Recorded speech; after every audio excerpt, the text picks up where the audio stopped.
worry about it. The leader used to be Yahoo, Hmm. right? Yahoo had to see what it's like to lose and gain parity with Google only to then be eclipsed, right? So most probable outcome, we reach parity.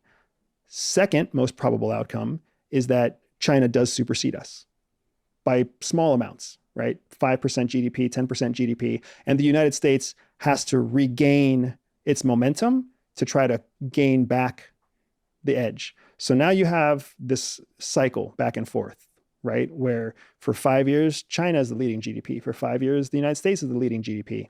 And you have this waffling back and forth, which makes you even less secure than if you were in direct parity. But that's a scary place to be as well. You still have to lose all the influence to get there. And when you're there, you never know how long it's going to last. Do you think we're already engaged in a form of World War III? Yeah, absolutely. I think World War III is already happening. I think World War III is not what people think it was going to be. I think people were afraid that World War III was somehow going to look like another World War II. Instead, World War III is a war of proxy nations.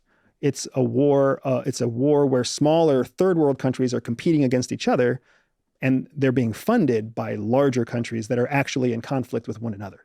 Ukraine and Russia. US is funding Ukraine. Russia's obviously taking care of itself. But the real conflict in Ukraine isn't about Ukraine. It's about the West versus Russia. The same thing's going to happen with Taiwan and China.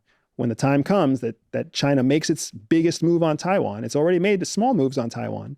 When it makes its largest move on Taiwan, it's going to become a question of China versus the West and whoever supports Taiwan. So going back to where we started then, the average Joe. The average Joe's listening to this conversation now, and what they really want is to make their life better in whatever subjective measure that they consider better to be. They want to start that business. They want to launch that project. They want to get outside of this sort of emotional prison that they live in, where their life is dominated by perception, what they think, their own sort of confines of their identity. What is the sort of closing argument and closing advice